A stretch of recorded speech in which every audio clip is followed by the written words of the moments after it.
Hey you guys, I'm here with another video.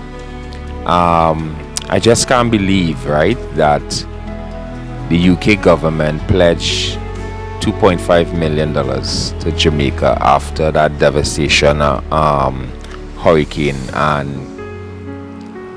to be honest, I'll be lying if I tell you I'm not surprised. I mean, they send Ukraine and all these other countries billions, right? King Charles is the head of state of Jamaica, but could only afford $2.5 million. Let that really sit with you and just understand how disrespectful that is. Right? And you all have sense and you all know exactly what is going on.